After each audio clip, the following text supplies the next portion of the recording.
నంద్యాల మండలం కొత్తపల్లి గ్రామంలో మంగళవారం పలు అభివృద్ధి పనుల ప్రారంభోత్సవ కార్యక్రమం ఘనంగా జరిగింది. ఈ కార్యక్రమాలకు ఆంధ్రప్రదేశ్ రాష్ట్ర న్యాయ మరియు మైనార్టీ సంక్షేమ శాఖ మంత్రివర్యులు ఎన్ఎండి ఫారూక్ ముఖ్య అతిథిగా విచ్చేసి రాష్ట్ర మార్క్ఫెడ్ డైరెక్టర్ తాతిరెడ్డి తులసిరెడ్డి గారితో కలిసి ఈ పనులను ప్రారంభించారు. కొత్తపల్లి గ్రామ ప్రజలకు మెరుగైన పాలన అందించేందుకు నూతనంగా నిర్మించిన గ్రామ సచివాలయం 2 భవనాన్ని మంత్రి ఫారూక్ తులసిరెడ్డితో కలిసి ప్రారంభించారు.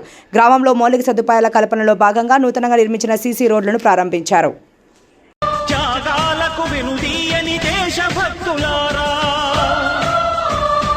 కదలి రండి తెలుగుదేశ కార్యకర్తలారా, త్యాగాలకు వెనుదీయని దేశభక్తులారా, నందమూరి ఆశయ రథ సారథ్యం మీరే, చంద్రబాబు స్వర్ణాంధ్రకు నిర్మాతను మీరే.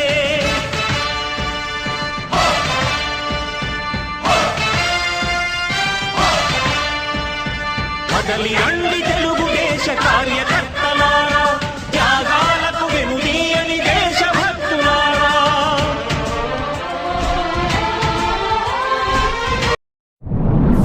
మాకు బ్రిడ్జి కట్టించినటువంటి ఘన చరిత్ర గల వ్యక్తి మన ఫరూక్ సార్ గారు. అలాగే సార్ హయాంలో చాలా అభివృద్ధి పనులు కూడా జరిగినాయి.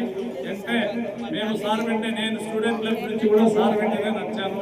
సార్తో పాటు రాజకీయంలో ఎదిగాను. కాబట్టి మా కుటుంబం అంతా కూడా సార్కి చాలా రాజకీయంగా సార్ వెంటనే నడుస్తున్నాము. చేశారు. అలాగే ఈ గ్రామాన్ని అభివృద్ధి కొరకు ఎన్ఆర్జీఎస్ కింద మంత్రి గారి చొరవతో ఎండిఓ గారు అందరూ కూడా మాకు నిధులు ఇవ్వడం జరిగింది. రోడ్లన్నీ కూడా పూర్తి చేయడం జరిగింది. బీసీ కాలనీలో డ్రైనేజీలు కూడా పూర్తి చేయడం జరిగింది. అలాగే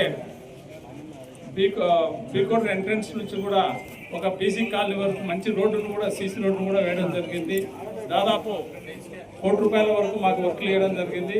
గత పల్లె పండుగ నెంబర్ 1లో 40 lakhs, తాండాకు ఒక 5 లక్షలు, అలాగే ఇప్పుడు ఒక 40 lakhs 45 lakhs ఇచ్చారు.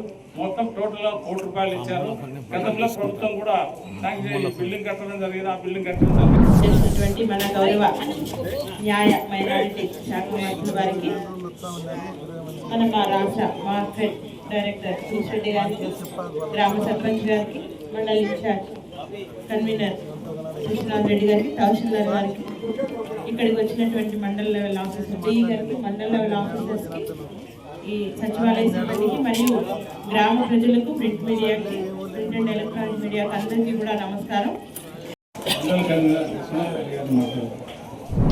అందరికీ నమస్కారం అండి. ఈరోజు కొత్తపల్లి గ్రామం ప్రముఖ న్యాయవాది చిరంజీవి తులసిరెడ్డి గారు, వారి తండ్రి పెద్దన్న అని పిలిచేవాళ్ళ తండ్రి గారిని. నేను మొట్టమొదటిగా రాజకీయాల్లో వచ్చినప్పుడు డైరెక్ట్గా అక్కడికి పోయి ఆయనతో మాట్లాడిన తర్వాతనే మళ్ళీ ఊర్లో అప్పుడు ఉండే ఊర్లో అందరూ అప్పుడు కలిసికట్టుకుని ఉండి అందరం కలిసి ఊర్లో తిరిగి ఊర్లో పరిస్థితులు కలుపుకొని ఊళ్ళో సంక్షేమ అభివృద్ధి కార్యక్రమాలు, ఎలక్షన్ల ఓటింగ్ ఏ రకంగా జరగాల, ప్రాసెస్ ఏ రకంగా జరగాల, ఆయన దగ్గర ఇంట్లో కూర్చొని మంచంలో కూర్చొని కాఫీ గీఫీ తాకి. ఆ రోజుల్లో గ్రామాల పరిస్థితి వేరే ఉండేది. ఇప్పుడు గ్రామాల పరిస్థితులు మంచి చొక్కాలు నడుపుకొని హాయిగా తిరుగుతూ ఉన్నాం మనం. ఆ రోజుల్లో రైతులు ఎంత కష్టపడి తెలుసు. అదే రకంగా కొత్తగా తెలుగుదేశం పార్టీ వచ్చినప్పుడు కూడా తులసిరెడ్డి చాలా చిన్నపిల్లవాడు. ఇప్పుడు 10-15 ఏళ్ళు ఉంటాయి. మరి దాదాపుగా 43 సంవత్సరాలు అయిపోయింది. మరి 43 సంవత్సరాల రాజకీయ జీవితంలో అప్పటి నుంచి ఇంతవరకు కూడా అవకాశం నాకు వచ్చిందంటే ఈ రోజు కూడా మళ్ళీ మీ అందరి ఆశీస్సులు, మీ అందరి ఆప్యాయత, అభిమానం, మీ అందరి దీవెనలు కాబట్టి ఇంతవరకు కూడా మళ్ళీ అప్పటి నుంచి చాలామంది నాకు కావాల్సిన మిత్రులు, శ్రేయభిలాషులు, పెద్ద వాళ్ళు చాలామంది కాలం అయిపోయినారు. కానీ భగవంతుని దయ వల్ల ఇంకా ప్రజలకు సేవ చేయాలని చెప్పి అవకాశం మరి ఆ రోజు ఎన్టీ రామారావు గారు, ఈరోజు చంద్రబాబు నాయుడు గారు కలిగడం, చాలా అభివృద్ధి సంక్షేమ కార్యక్రమం చేశాం. ఒంటరి సిస్టమ్ ఉన్నప్పుడు, అంటే ఒంటరి అంటే ఓన్లీ కాంగ్రెస్ పార్టీ అధికారం అప్పుడు ఉన్న ఎన్టీ రామారావు గారు రాకముందు, అప్పుడు గ్రామాల పరిస్థితి కొత్తపల్లి రావాలంటే కూడా చాలా భయంకరంగా ఉండేది.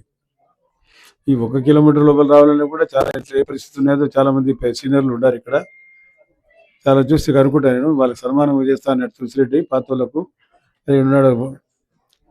ఈయన ఉండే, వీరారెడ్డి ఉండే, మల్లారెడ్డి ఉండే, ఆరోగ్యం బాగుంది కదా. ఇది చాలామంది ఉన్నారు, చాలామంది దాదాపుగా రోజులు అంచనా తీసుకుంటే నాకన్నా పెద్దవారు, నాతో సమానం అనుకుంటే నాకన్నా పెద్దవాళ్ళు అంటే చాలామంది పోయినట్టున్నారు, కనబడంలో ఎవరు కూడా.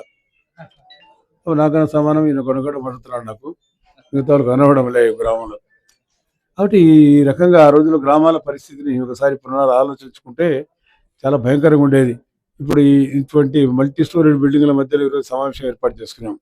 ఆ రోజు ఎక్కడున్నదే అక్కడ ముందు మధ్యలో అటు మనం బీకోటూరు పోయేది.